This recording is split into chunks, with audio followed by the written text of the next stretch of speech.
Ann Arbor Newshawks. Three men who make up Ann Arbor's #1 investigative news team.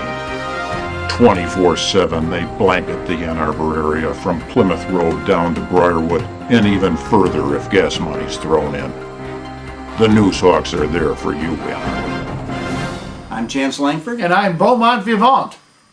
Before we get to our main story, a programming note.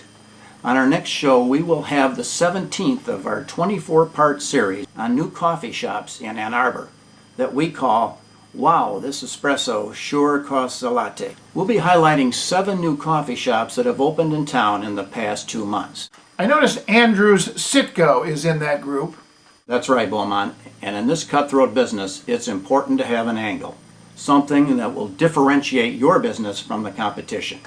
So besides the standard gourmet coffee and Wi-Fi, Andrews has seating in the back of the garage, so they claim they're the only coffee shop in town where you can take a study break and watch a lube job or a full tire rotation. So give them a try and remember their slogan, Andrews Sitco Station, where great coffee and gasoline come together. And thank you, Andrew, for all of those complimentary coffees. And moon pies. Right, moon pies and complimentary Twinkies. And Andrew likes to point out that these products have so many preservatives that Andrews can guarantee that they will be as fresh today as they were 3 months ago. And I find that reassuring. And there's more news at the corner of Packard Stadium. We have learned that the new owners are going to be opening a combination medical marijuana dispensary and snack food store.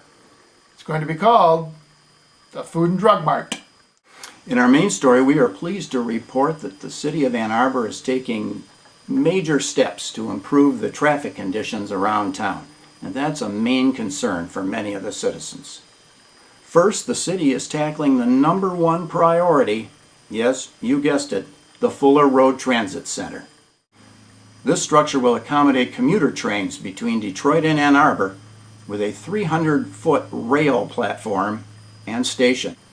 That's certainly been a long-awaited project. And the city is tackling the #2 priority by spending $1 million to construct a non-motorized pathway on Washtenaw.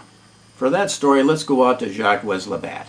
This is Jacques Labatt reporting from Washtenaw Avenue, where the new non-motorized pathway will run from Glenwood to Toomey Road and will link the university to Arborland. City officials have told me that the non-motorized pathway will hopefully accommodate the crush of commuters on bicycles coming from Ypsilanti to Ann Arbor every day. Also, it will handle the groundswell of students interested in jogging or skateboarding from campus out to Arborland in order to do their shopping. And isn't it great that these people will no longer be forced to cross the street to use the existing sidewalk on the other side of Washtenaw? I went door to door to get some positive feedback from homeowners who have paid assessments to have a 10-foot wide asphalt strip, and in many cases a 6-foot high retaining wall built across their property. The most positive response came from Mrs. Eleanor W., who said, quote, "The city should take that eating asphalt and stuff where the sun don't shine." The other responses we got were too offensive to put on the air.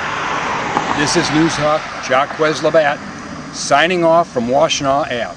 Back to you guys. In a related story, we have learned that the dirt mounds resulting from the non-motorized pathway will be turned into an aerial platform on Washtenaw for pedestrians to get an excellent view of the highway planters that beautify the entrance to our city. We have also checked with the city's new botanist, Mr. Nigel Nightsoil, to see what the planting theme is for this year. He reports they are going with the Western theme, with Western prairie grasses planted between the bricks and the cracks in the concrete cement. And the main planters will have 7 different varieties of tumbleweed. Mr. Nightsoil is very excited, as he should be.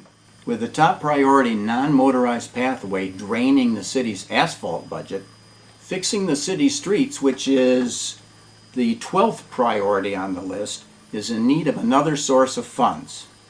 With that in mind, the city has a new program, Adopt a Pothole. For a $35 fee, you can claim ownership of your favorite neighborhood pothole. Submit a name and a photo, and you will receive a certificate naming you as the custodian. The top 10 names so far are Patches, Phil, Rocky, Tara, Sandy, Puddles, Faith, Hope, McAdam, and number 1, Heafji. If you would like to do the patching of your pothole, the city will supply a shovel and a bucket of asphalt. Or go together as a neighborhood. There's nothing like spreading steamy asphalt on city streets to provide that neighborhood bonding experience. If you would rather not fill your pothole or you want to wait for the city to do it, you can pay an extra $20 for a device that fits in the pothole and plays your personal message. Let's listen to a few examples.